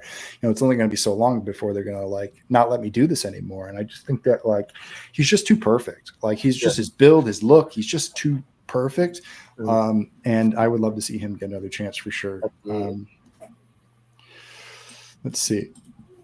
I know a lot of people don't want to see Pamela on screen, but I kind of like having a build up to seeing the killer. Yeah, I think Pamela's earned a shot to come back. And I think, again, if you promise fans that they're going to come back for multiple films, we'll put up with not having Jason right away. We'll spend more time with Pamela to give her just due, so you feel that connection between the two, which will ultimately build for a better series. I just think that, not doing that is a huge mistake.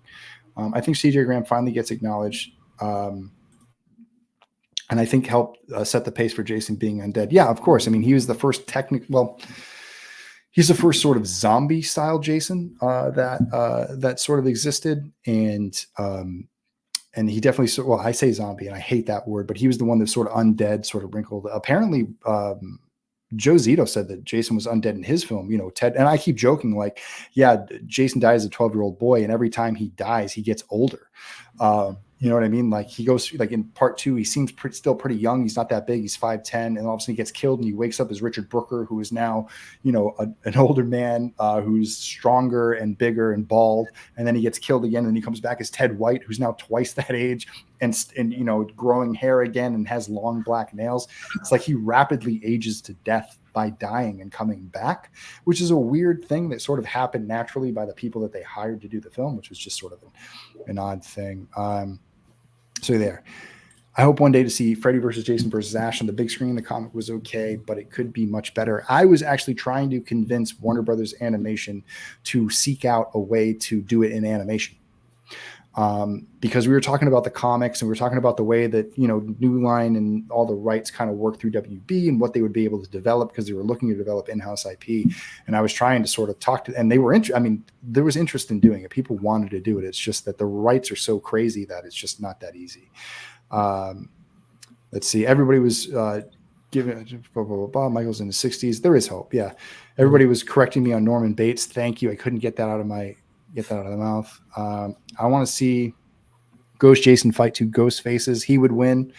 Yes, that'd be cool, but he would win. Okay. I see what you're talking about. Also, I've heard a critique on Never Hike Alone 2. Wanted your opinion. Can you comment on the critique that Never Hike Alone 2 is Halloween 2? Is that a critique or a compliment? Because it kind of is Halloween 2. There are Halloween 2 elements in there. There obviously is him coming to the hospital and seeking him out, but Halloween 2 ends in the hospital, and Never Hike Alone 2 ends at the camp. Never Hike Alone 2 is a mix of Halloween 2 and the final chapter. So I am paying homage to both of those things because I wanted to see more. Like, final chapter, there's only 2 deaths at the hospital. You know what I mean? There could have been more carnage. There could have been more people that Jason ran into. There was a couple of Friday the 13th part 2 was supposed to partly take place at a hospital as well. But they didn't, I think, obviously because of Halloween 2. So there are definitely references to it. And honestly, I wanted to do like almost 1-for-1 Jason walking through the plate glass to walk into the main lobby. We just didn't have the money to buy that thing of glass. So yeah, I mean, I'm not trying to hide it. I love Halloween 2. It's my favorite Halloween. And I wanted to bring as much of that vibe into that specific scene as possible. But Never Hike Alone 2 has so much other things going on that it's just not quite the same, because it's, in Halloween 1, there was people acknowledged that Michael existed and was out there killing people, and Never Hike Alone 2, they're not acknowledging that he's out there doing anything yet, and they think it's somebody else. Jason doesn't think he kills, end of story. I disagree. I think that Myers doesn't think. I think Jason thinks. I think for a while was just very blindsided and would just go out and kill people. But I think that there's more to Jason than you think about it. Joe has another one. Michael Bay walked out of the theater watching 2009. He hated it. That is crazy because he produced it. So what was he doing? He must have just he should have been hands off, I guess. I would love to see, let me see. Another one from Joe. I would love to have a remake show Jason drowned, and then later that night when Pam killed everyone, waiting for the police to leave and everyone calmed down and she strikes. That would be interesting. Joe, maybe you should make a fan film. Let's see. I'm just scrolling through. Thanks again, I'm dead for showing the support. Thank you guys, everybody. Thank you. Halloween 2 rules. Yes. Hey, ooh. All right. I'm finally all caught up on questions. Cool. So we're all right there. If there are any last questions, so we're going to wrap up in a little bit. So closing thoughts, Jordan. What do you think is going to happen? Are you looking forward to the Peacock series? I am looking forward to it. I just hope all I hope is that we get what we want for how long? Like how long? For 15 years? We waited 15 years for this, and just I'm nervous. Yeah, no, never again. I never want to go through another 15-year drought of this. I hope that they can find a way to keep the stuff coming back. There's no more, There's no more sort of like going back to the barrel. You know, they don't cancel it after the first season and say, what is this crap? And then no one wants to invest in Friday the 13th anymore, because then we're just going to get fan films for the rest of our lives. And they're fun, but, you know, we need it back in the theater. We need the official stuff. And I think it's going to be fun because we need new things to talk about it. Because like here we are talking about a film that's 15 years old, and it's the most recent thing we really have to talking about when it comes to this. I mean, we're going to talk about the game, but even then that brings up stuff because of the lawsuit and everything that happened with that. You know, it just seems that, like, again, it's the reason why I made Never Hike Alone. Fans need a reason to cheer. We need a reason. We need things to look forward to. We need a reason to be happy. And it would be really great if, you know, that what I want the Friday the 13th, the Peacock series to focus on is sort of what I said, set up a long-term solution to the story that is engaging, that brings Jason out of this sort of mindless sort of like nothing into actual characters. I want to see character development. I want to see these characters get their justice. I want to see more of it. And I just want to be impressed. I want to turn off every week and be like, I either learned something new that I didn't know before that I feel like adds to the series, or that it knows that we're anticipating that there's going to be a mask reveal, or it knows that we're anticipating that we're going to see a Pamela shrine, or that they're going to introduce characters along the way that we all love and know, and they do it with love and justice. And that's why, I mean, for all I know, for all I can tell, I trust Brian Fuller. He's done fantastic work. He's I would have said the same thing about Marcus Nispel too. So you never know. Everyone has their own vision of Friday the 13th and what they're going to do with it. I'm just hoping that enough people like it that it can keep moving forward, and that would be great. Larry had another great question. If you were to do a Nightmare on Elm Street film, what would be your story? I actually had, I'm trying to remember the pitch. I had one. But it wasn't even, it was sort of a different spin on Never Hike, on sort of a spin on Never Hike Alone, but like with Freddy. And Freddy wasn't really in it. It was just somebody acting as Freddy. It was almost like a Roy who was like giving people drugs and making them all freaked out. It was sort of like a weird thing. But I'm really happy with the work that we did on Dylan's New Nightmare, which, hey, iHorror is doing a best horror short film of the year. Dylan's New Nightmare has been nominated. Definitely check out that link on highhorror.com and vote for Dylan's New Nightmare. I think that that's pretty good. If I was going to do a Nightmare on Elm Street fan film, I would try to do something very small so I could invest all that budget into really cool effects and a really cool dream sequence and really fuck around in a boiler and do some really cool stuff like that. I'm just not as, Larry, I know you're a huge Freddy guy, but I don't know if I have the best takes for a Freddy movie that I would to say the similar if I did Friday the 13th or a Texas Chainsaw. But I would just focus on doing like really cool stuff and get a really good looking Freddy. And yes, Larry, she did have great breasts, but it was gratuitous and it got weird. Like the nudity got weird at one point. Question, is Jason still a deadite and Never Hike Alone? Because Pamela did use the Book of the Dead to bring it back. You're trolling me. No, Jason Goes to Hell doesn't count and Never Hike Alone. We pick up after part 8. The New Line Cinema series doesn't count. And I don't buy into the deadite thing. I think that's crossing over into a world that Friday the 13th doesn't need to go. Another good question. What are you worried about on the Friday the 13th Peacock series? Not enough people support it. It's spend too much money and they cancel it before they let him finish the story. That's what I'm most afraid of.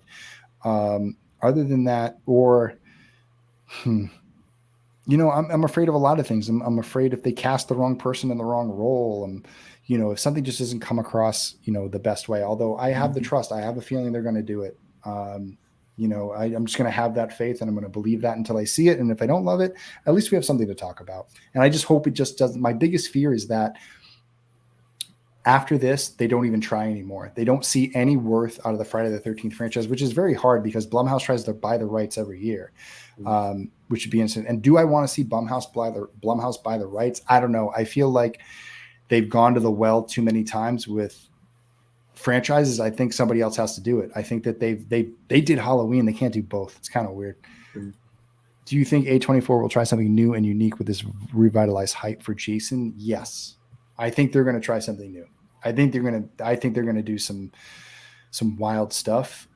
They have 4 seasons to cover, or 5 seasons or whatever, like they're going to do. I think that, they talked about they could go to 10 seasons. So I think that they're going to, I hope that they have a plan that like really goes like for a long time. But we'll see.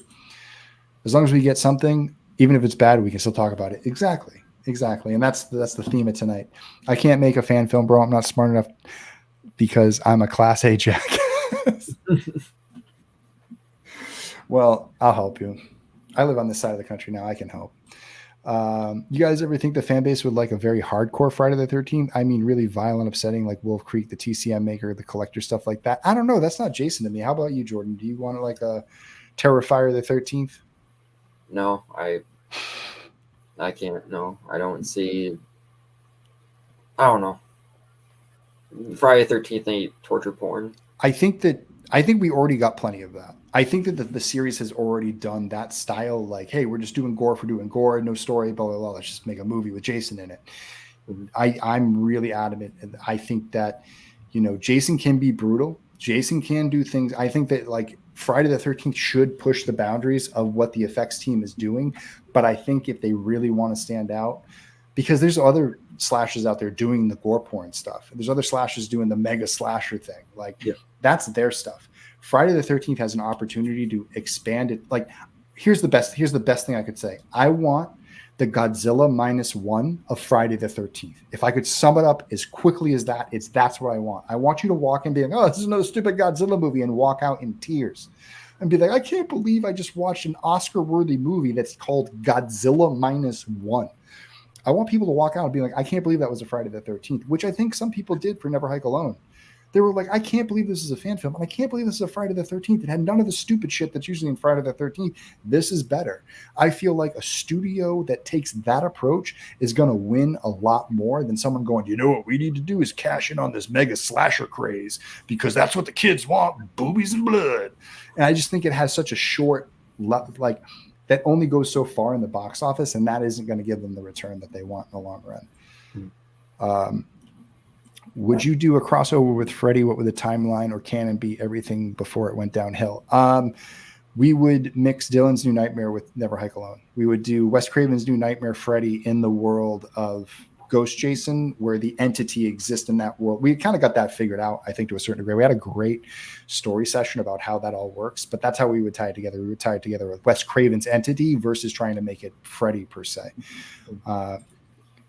I know you were trolling me, you jerk.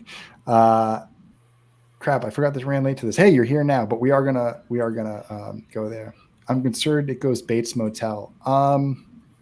There is that sort, and what? I liked Bates Motel for quite a long time. I just never really got that far where it started to get off the rails. But what I saw for the first 2 seasons was pretty good.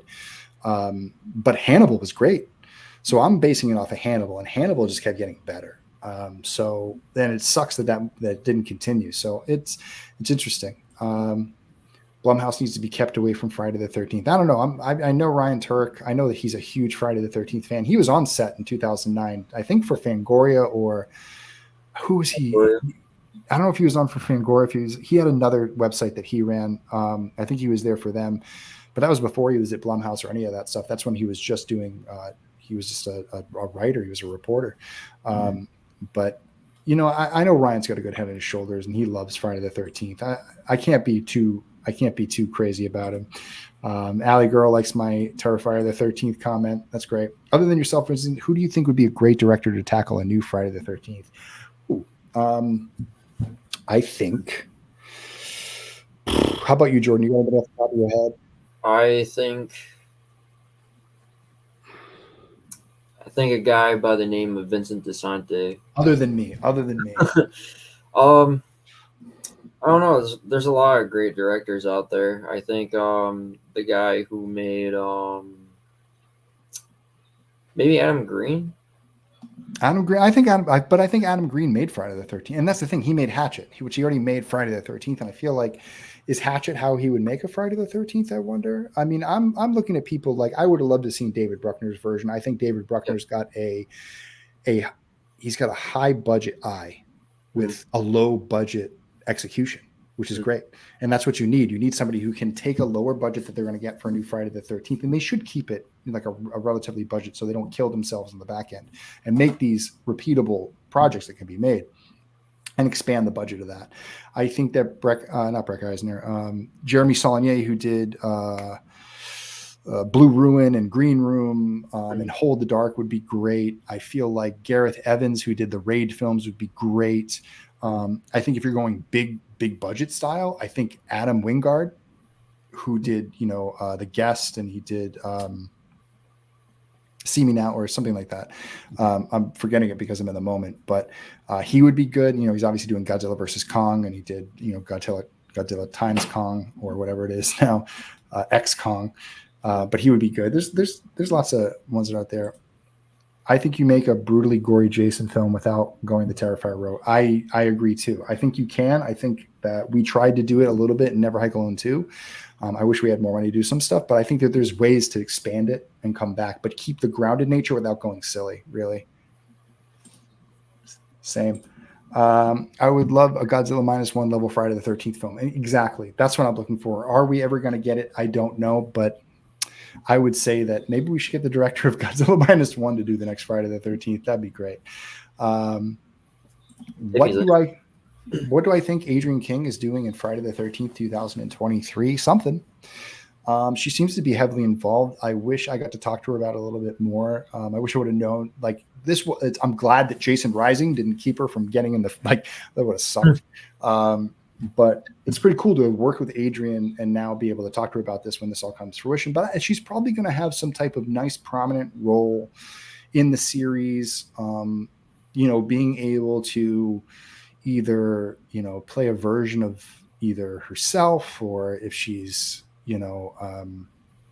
just another character there that's playing something, but she's going to be there. And I think that that's nice. And Brian, seems like a guy who is a huge fan. I mean, you ever see the picture of Brian Fuller dressed as Pamela Voorhees? It's pretty fucking awesome. He looks, it's funny. But I think he really loves those original films. So I think fans who love the first four, those are the fans that are really going to be that's who the Peacock series is going to be for. And I'm more of a part 6 through 8 kid. So I'm waiting for Undead Jason to come along. I don't know whether they're going to go live or dead with the series, but I got a feeling that if they're going through part 1 and they're doing all that stuff, most people from that generation like a flesh and blood Jason. It's going to be that generation's Jason. So I think you're going to see that Gen X Jason. Sort of the way that those Gen Xers sort of experienced them seeing the earlier films. That's the style we're going to see. I think when it comes to the theaters, you're going to see my generation, the millennial Jason, which, we saw in the later 80s and early 90s, which is more of a supernatural undead Jason. So that would be kind of cool. Eli Roth I wouldn't be mad if Eli Roth got it. That would be somebody who I have mixed feelings on in some of his films, but I think in the end, Thanksgiving, sort of there, but I wouldn't want to see a new Friday the 13th as campy as Thanksgiving, but I'd take it from him. Sorry, I'm a bit buzzed, but thanks for reading my comment. Blessed night. No problem. You know what? I did think about this. If Adrienne played Pamela, and I think what would be so poetic about it is the fact that if she played it, they had such a close relationship, her and Betsy. And I think that I'm sure at some point they were like, if they ever remake this and they got to do a new Pamela, I want it to be you. And she would understand it more and embody it more. And I know no one would take it more seriously than Adrienne. So if they did do that, that would be pretty rad. And we'll say we predicted it here. Dude, who did The Black Phone, I think would crush a Friday the 13th movie? Oh, Scott Derrickson. Yes, Scott Derrickson, who did The Exorcism of Emily Rose. He did Insidious. No, what's the one with Sinister? He did the first Sinister, I think. Yeah, Scott Derrickson is an amazing filmmaker. I remember he was working on something. He was actually directing Doctor Strange at one point, and a good friend of mine got to work with him. Here we go. Question. What do you think of Five Nights at Freddy movie? I'm going to be honest. I hated it. And it's coming from an OG 2014 fan. I didn't see it. Not the cut of my rug. I don't see everything that comes out. And that seemed to be geared towards kids. I've never played Five Nights at Freddy. I know very little about it so I can't really weigh in. What if Jason was killing everyone to get his father who belittled and beat him as a mother before drowning? No. No, Jason dad. Jason's dad, if you're going to tell that story, should be I muted you, Jordan. Sorry. I only got you muted because I think there's a little bit of air running through your mic. I'll unmute you, but if you just give me a thumbs up, I'll unmute you. Basically, if you're going to do a story about Elias or the Elias character, you have to tie it in a way that sort of writes him off in a way. I think that Betsy Palmer had a good backstory. When she came up with her character for who that guy was, I found out a way to write that into the series. I'm not going to pitch it yet because I want to write that short story and share it with fans on how I think Elias fits into the context of the film and would still tie in with Tom McLaughlin's version of him that shows up at the end of part 6 that never happened. Yes, geared towards kid, 10-year-old love it. Agreed. I mean, Thanksgiving was fun. I usually don't love Eli Roth stuff, but I had fun at Thanksgiving. Jordan, did you see Thanksgiving? What did you think of it? I did. I thought it was cool. I thought it was it reminded me a lot of Scream. Mm-hmm. Parker Bruckner's definitely high on my list, but Parker Finn, who did Smile, could potentially do something great. Derrickson isn't a bad pick either. I didn't see Smile. It didn't appeal to me. Silly horror movies don't appeal to me. Like, they're going to get you with a smile. It's just like, I was like, this seems stupid as hell. No offense. Just the concept alone on the surface does not entice me to want to watch the movie. Although Mikey Rotella, who did some of the sculpting work on Dylan's New Nightmare, did an amazing sculpt for that. So I guess maybe I'll watch that one day, but I haven't been compelled to watch that movie. If you guys say I should watch it, I guess I'll go watch it. Thanks, sir. You got a lot to learn. I know a good story about Jason's dad. Oh, do you? Do you? An actual whodunit would have been nice. I would love to see a better part 5. Honestly. Are you a fan of The Crow? And if so, what do you think about the remake poster of Bill Skarsgård? I think it looks like trash. Jordan, what do you think? I did not like it. Oh, it's Jared Leto Joker all over again. I don't know what they were thinking. This is going to be Sonic the Hedgehog, people demanding a remake. Hey, you know what? Bill Skarsgård is a great actor. Jared Leto is a great actor too. He couldn't save from that makeup. I don't think people generally want to root for anyone who looks like that. I know that's what the Gen Z kids are looking like these days, the Machine Gun Kellys of the world, but just not my cup of tea. I went from being very interested in a Crow film to being like, I think I'll see that when it's on streaming. So should have learned your lesson. They could have called the dude who did Suicide Squad and talked to him about that, because I know he's definitely regretting doing that. Last time I went camping with my buddies, we found some Joker wrote on the trees with chalk, "Never hike alone, go away, he is watching you." Was that you guys or one of your fans? It must have been one of our fans. It wasn't us, but that's pretty funny. That's great. Oh, look at this. A $1 billion Friday the 13th. What do you say? 7 movies. I'm in. James Cameron, I'm in. I'm in for that. Cyborg Jason. Smile is not funny. Oh no, I don't think Smile's funny. It just doesn't look appealing to me. It just kill me. I don't know. Quick thoughts on Friday the 13th, 2009. I don't want to say it's an awful movie, but it's never sat well with me. Has very little rewatch value for some reason. And same. I think that's one of the issues with me. I when I sit down to rewatch it, I want to turn it off halfway through, and that's very rare for me with the Friday the 13th. It's tough for me to get through that movie, and it shouldn't be. And with everything learning, like 11 films preceding it and it having the most budget, that's why I always rank it the lowest in my list, because I feel like I'm getting the least amount of bang for my buck, if you could say. But yeah, there's always been, and I think with a lot of fans, I mean, I know a lot of people are celebrating it because of the anniversary, but I think a lot of fans have always felt that way. And I'd like future creators of the franchise to avoid making those same mistakes, if at all possible. Five Nights at Freddy's is about kids getting murdered and haunting animatronics. Yes, I did know that part, but yeah, just saying, you guys are having talks in the comments, but I'm just jumping in. Nice. I appreciate you. Thank you. I'd love to hear your thoughts on stop motion. A Friday the 13th stop motion. That'd be great. Actually, a Nightmare on Elm Street in stop motion.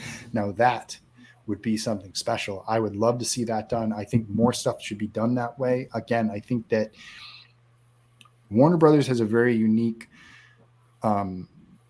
power being involved with these franchises, that it can get it into animation.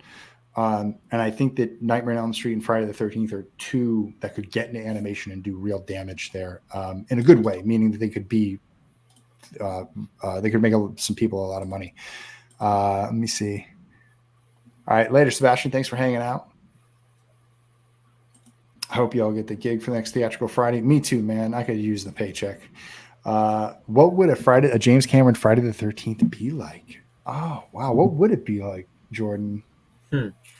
It would probably be the next Terminator 2. All right. So a group of land developers show up to Crystal Lake searching for obtainium. So they start digging around the lake and they piss off Jason. And then Jason rises and he comes back to fight. It's just Avatar with Jason. That's what they're gonna make. Smile is great. Lots of psychological scares as well as genuine frights and disturbing imagery. Not as silly at all with the message it rolling with. Yeah, I know. It's just silly looking. Still shocked they spent $19 million on a Friday the 13th. Yeah, it is. I mean, honestly, I'm not. I'm actually glad they did. You know what I mean? I'm glad that they were investing in it that much. It's just I wish that turned into a bigger return so they could have made more of them, but that's just not what happened. Mm-hmm. You guys are talking. All right. How you feeling, Jordan? I think I've hit my wall for the evening. I'm gonna bring it on home. So I'm gonna say goodbye to Jordan. Thank you for joining me. Thank you for spreading your love for Friday the 13th, 2009. I'm sorry you never got a sequel to it, but hopefully, more movies come. We'll learn on. So we're gonna say goodbye to Jordan. You have a good night, buddy. And now I will say goodbye to all of you. Thank you for tuning in. Thank you for supporting the channel. Remember, there are lots of links on how to support us down below. You can help the Ghost Channel Live by going to our Amazon wish list, helping us get some equipment, or you can donate direct to the channel down there. The Indiegogo is still open and running. You can get Friday the 13th, not Friday the 13th, Never Hike Alone, 1, 2, Never Hike in the Snow, all on Blu-ray. VHS. Well, I think we took the VHS tapes off, but we're starting to limit down the campaign. So definitely make sure to check it out before it closes. If you have purchased and you need to change your name or change your credit or change your address, make sure you email us at wompstompfilms@gmail.com. I'm sure I should have put that on a banner at some point, but I didn't. Next week, I'm not sure what we're going to talk about yet. I am going to think about it. I will take suggestions if you guys want to jump into, but I mean, we could talk about Godzilla -1. We could talk about some of the things that are going on in the world of cinema, just not anything. I could have another guest. We'll figure it out. But everybody, you have a wonderful weekend. And until next time, I will see you guys on the trails. Have a nice night and have a great weekend.